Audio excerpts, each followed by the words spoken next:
आज हम आए हुए हैं समस्तीपुर के काशीपुर में। और ये जो जगह है ये है रवीश फिजिक्स क्लासेस।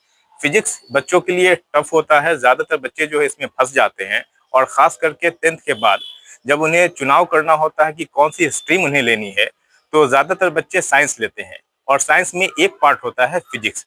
तो उसको सॉल्व करने के लिए, उसको समझने के लिए वो ज्यादातर कोचिंग का इस्तेमाल करते हैं। तो ऐसे में रवीश फिजिक्स क्लासेस जो है वो आपको एक अच्छा प्लेटफॉर्म देता है। और यहाँ से ज्यादातर बच्चे आसानी से न्यूमेरिकल को सॉल्व कर लेते हैं। आइए बात करते हैं रवीश फिजिक्स क्लासेस के डायरेक्टर से। ये हमारे साथ हैं रवीश सर, जो कि रवीश फिजिक्स क्लासेस के डायरेक्टर हैं। आइए उनसे बात करते हैं और जानते हैं कि बच्चों जो यहाँ आते हैं तो वो किस किस स्ट्रीम के लिए आते हैं और कौन से बोर्ड के लिए आते हैं।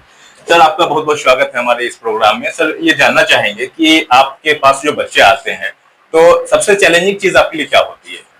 सर, यहाँ जो बच्चे आते हैं हमारे पास वो 10th पास करके 11th 12th इंजीनियरिंग मेडिकल के तैयारी के लिए आते हैं। और उनके साथ सबसे बड़ा प्रॉब्लम ये होता है कि वो फिजिक्स जो है शुरुआत से 9th-10th में उनका बेस बहुत कमजोर होता है। जी जी। जिनके बेस को तो अपलिफ्ट किया ही जाता है, साथ में उनके लेवल को भी इंक्रीज करने का यहाँ कोशिश किया जाता है।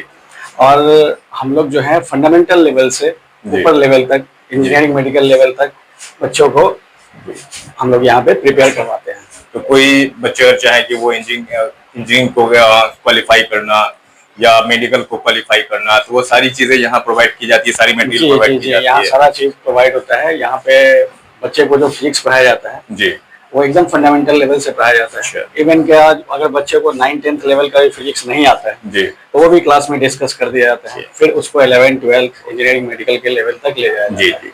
बहुत सारे बाहरी बच्चों को हमने देखा है कि वो फिजिक्स की क्लास में जाने से डरते हैं, क्योंकि उनको शुरू से उनके माइंड में ये रहता है कि फिजिक्स बहुत ही टफ चीज है। वो किसी तरीके से 10th पास कर जाते हैं, लेकिन एक डर बना रहता है। तो ऐसे में उनके डर को हटाने के लिए कोई कॉन्सेप्ट आपके पास है? उनके डर को हटाने के लिए तो पहले तो उनका मैथ्स का जो बेस है वो स्ट्रांग होना चाहिए। 9th-10th लेवल का मैथ अच्छे से आना चाहिए। फिर 11th-12th में कुछ फंडामेंटल मैथमेटिक्स जो है उनको आना चाहिए। फिर फिजिक्स से डरने का कोई जरूरत नहीं है। ये एक आसान सब्जेक्ट है, यहाँ मेमोराइज नहीं करना पड़ता है इस सब्जेक्ट को। ये तो बहुत अच्छी बात है, रटने का जरूरत नहीं है। जी। तो किस किस बोर्ड के बच्चों को आप लेते हैं? CBSE, ICSE?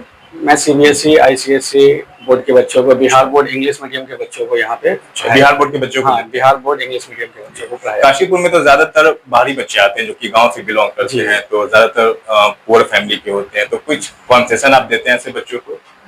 अगर वो बहुत पुअर बैकग्राउंड से होते हैं और मुझे ये पता चलता है कि ये बच्चा जो है मतलब इनका बेस सही नहीं है, तो फिर उनको जो है एक्स्ट्रा केयर किया जाता है। फी के मामले में कुछ ऐसा स्कॉलरशिप प्रोग्राम टाइप का चलाते हैं? ऐसा तो कोई प्रोग्राम है नहीं, लेकिन हमको बच्चे को देख के लग जाता है कि इनका फी जो है कुछ कम कर देना चाहिए। ऐसा कोई प्रोग्राम हमारे पास स्पेशलाइज्ड प्रोग्राम नहीं।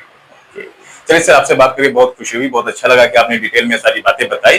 तो अब हम बात करेंगे कि कुछ स्टूडेंट से और जानेंगे कि उनका अपना पर्सनल व्यू क्या है। विकास कुमार। कहाँ से आप आते हैं? बुधारा। यहाँ क्या पढ़ते हैं आप? जेई का प्रिपरेशन कर रहे हैं। जेई का प्रिपरेशन कर रहे हैं। कब गया कोचिंग ज्वाइन किया आपने? हो गया 3-4 महीना। 3-4 महीना। आप यहाँ जब ज्वाइन किए उसके बाद आपको क्या परिवर्तन लगा खुद में? बहुत परिवर्तन। अच्छा। पहले एक भी न्यूमेरिकल नहीं बनता था, अब न्यूमेरिकल बनता है। अब सारा न्यूमेरिकल इजी सॉल्व हो जाता है, उसमें कोई परेशानी नहीं होती है। तो जो कॉन्सेप्ट है सर का पढ़ाने का वो आपको बहुत पसंद आ रहा है? अच्छा। तो बाकी स्टूडेंट के लिए आप क्या कहना चाहेंगे जो फिजिक्स की क्लास को खोज रहे हैं, वो अच्छी क्लास खोजना चाहते हैं कि 10th के बाद वो फिजिक्स की क्लास को ज्वाइन करें, वैसे बच्चों के लिए आप क्या कहना चाहेंगे? एक बार आए सर के पास, आए और ट्राई करे एक बार। सर अच्छा पढ़ाते हैं। हमें भी कुछ नहीं आता था, 10th-12th में कुछ भी नहीं आता था। फिर सर हम उनको उज्जवल सर बताए थे कि यहाँ पर रवीश सर हैं जो कि बढ़िया पढ़ाते थे। हम लोग भी आए तो हम लोग को अच्छा लगा। पहले हम लोग से न्यूमेरिकल नहीं बनता था, बहुत डर लगता था न्यूमेरिकल, और न्यूमेरिकल बनता है सर। अब कॉन्फिडेंस के साथ आप सॉल्व करते हैं न्यूमेरिकल? हिस्सा हो, कोई सा भी बुक हो बनता है। आप कोई भी बुक को सॉल्व कर लेते हैं, कोई परेशानी नहीं होती है। चलिए, बहुत अच्छा। सर, वर्क डन पॉजिटिव होगा तो काइनेटिक एनर्जी बढ़ेगा या घटेगा सर? जैसा कि हम लोग जानते हैं, work done by all the forces, work done by all the forces is equal to change in kinetic energy.